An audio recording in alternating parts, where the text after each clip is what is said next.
વિદ્યાર્થી મિત્રો, હું મોનન ધારિયાની શાળાની અંદર દરેકનું હાર્દિક સ્વાગત કરું છું. ધોરણ 12 ના એકાઉન્ટ વિષયના શેર મૂડીની સિરીઝમાં હવે આગળ વધતા આપણે થિયરી જોઈ ચૂક્યા છીએ. હવે સમ તરફ એટલે કે દાખલા તરફ આગળ વધીએ છીએ. તો સ્વાધ્યાયનો પ્રશ્ન નંબર 5 એટલે કે સ્વાધ્યાયનો આમ જોવા જઈએ તો પહેલો દાખલો શરૂ કરીએ છીએ આજના આ લેક્ચરથી. તો રકમ કંઈક આવી આપી છે જે તમે તમારી સ્ક્રીન ઉપર જોઈ શકો છો.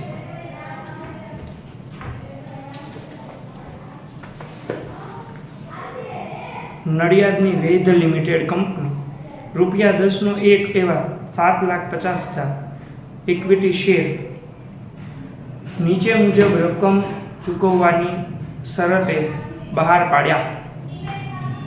અરજી સાથે શેર દીઠ ₹3, મંજૂરી વખતે શેર દીઠ ₹4,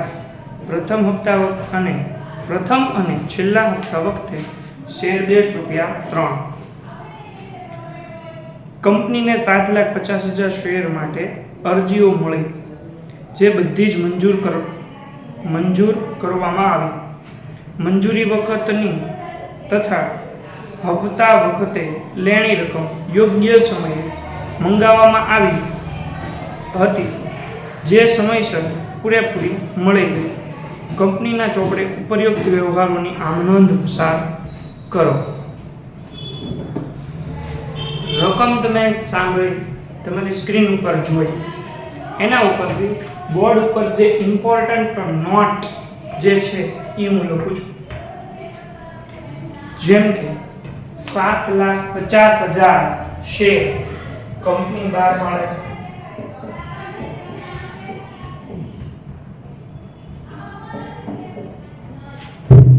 ત્યારબાદ બીજી જે વાત છે એ છે અરજીના નાણાં, મંજૂરીના નાણાં અને પ્રથમ અને આખરી હપ્તાના નાણાં કેટલા મળે છે.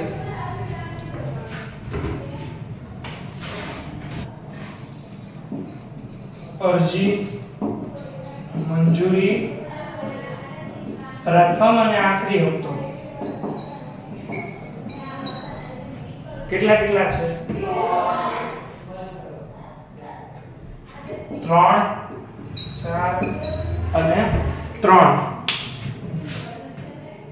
બરાબર. આની આમ નોંધ હું લખાવું છું. રકમમાં કીધું એ પ્રમાણે બધા નાણાં કંપનીને મળે છે. બધા શેર ઉપર અરજી થાય છે. વધારે શેર ઉપર થતી નથી કે ઓછા શેર ઉપર થતી નથી. પૂરેપૂરું મળે છે એટલે કાંઈ આપણે બીજી ગણતરી કરવાની આવતી અત્યારે નથી. હાલ અરજીના નાણાં જાહેર જનતા સૌપ્રથમ કંપનીને પહેલા આપતી હોય છે. બરાબર છે. તો એની આમ નોંધ આપણે કરીએ. આમ નોંધ નંબર 1, બેંક ખાતે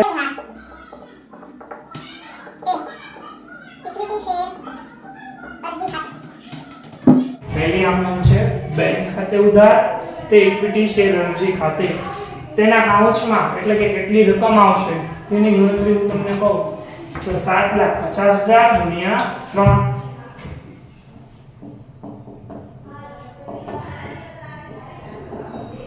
બંને જગ્યાએ ઉધારમાં એટલી રકમ આવશે અને જમામાં પણ એટલી રકમ આવશે.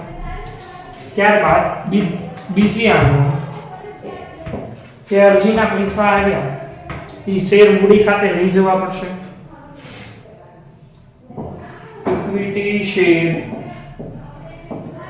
અરજી ખાતે ઉધાર તે ઇક્વિટી શેર મૂડી ખાતે જમા. આની અંદર પણ રકમનો કાઉન્સ સેમ રહેશે એટલે કે 7,50,000 ગુણ્યા 3 ઉધાર અને જમા બંને.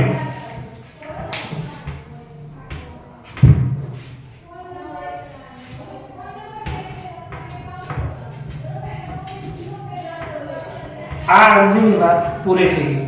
હવે આગળ મંજૂરીની વાત. મંજૂરીના નાણાં આપણે મંગાવીએ ત્યારની આ નોંધ.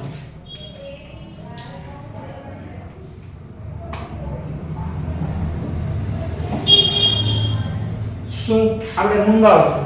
શેના મંગાવીએ છીએ? મંજૂરી. તો ઇક્વિટી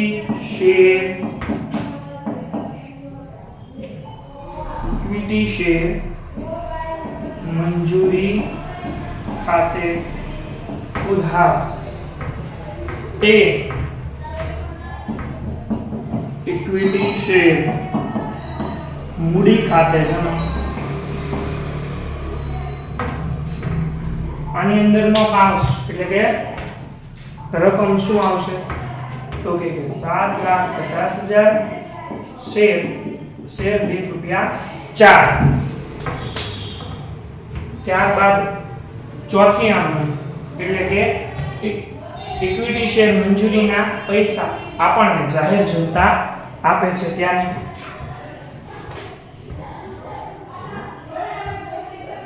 પૈસા આવે તો ઉધાર બેંકમાં આવે, બેંક ખાતે ઉધાર.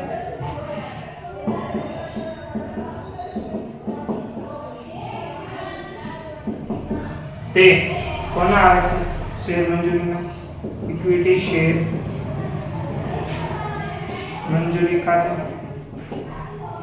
આમાં પણ કાઉન્સ ઉપર મુજબ જ રહેશે.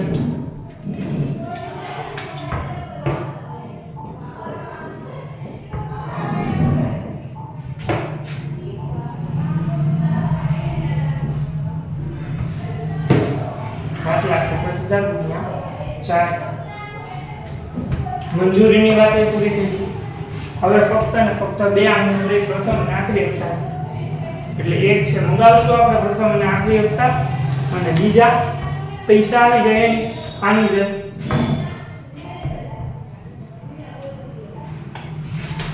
નંબર 5 શું થશે? નાણાં મંગાવશું શેના? પ્રથમ અને આખરી હપ્તા મંગાવી ઇક્વિટી શેરના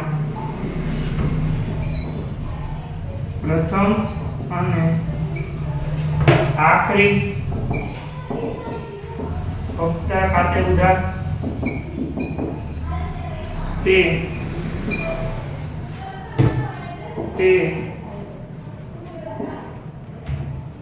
શેનાનો? ઇક્વિટી શેર મૂડીનો ભાગ છે. તે ઇક્વિટી શેર મૂડી ખાતે. કાઉન્સ શું આવશે? તમને ખબર જ છે. 7,50,000 શેર અને ₹3. બરાબર ને? 7,50,000 શેર અને ₹3 જે ગુણાકાર થાય એ ઉધાર અને જમા બંનેનો. ત્યારબાદ છેલ્લી આમદ જ્યારે આપણને પ્રથમ અને આખરી હપ્તાના પૈસા મળે તેમ પૈસા આવે. કેમાં આવે? બેંકમાં, બેંક ખાતે ઉધાર.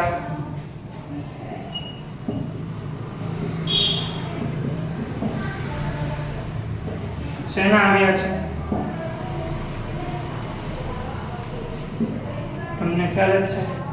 પ્રથમ અને આખરી હપ્તાના આવે છે. તે પ્રથમ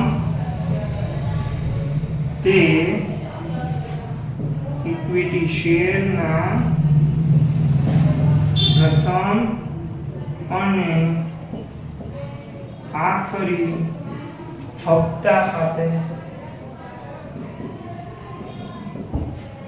જમા. આની અંદર એક કાઉન્સ ઉપર મુજબ નોંધ રહે છે એટલે કે 7,50,000 ગુણ્યા 3.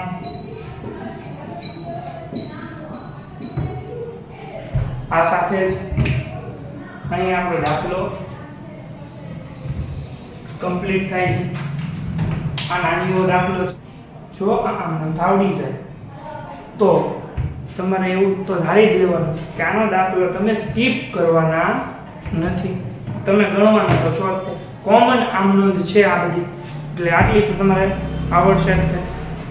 આશા રાખું છું. અને જો વિડીયો પસંદ આવ્યો હોય તો વિડીયોને લાઈક કરો અને ચેનલને સબસ્ક્રાઇબ કરો અને મિત્રો સાથે શેર કરો અને મિત્રોને પણ કહો કે ચેનલને સબસ્ક્રાઇબ કરે કે જેનાથી તમારી સુધી જે કંઈ પણ નવા વિડીયો આવે તે તરત તમને પહોંચી શકે. જય હિન્દ, જય ભારત, જય જય ગરવી.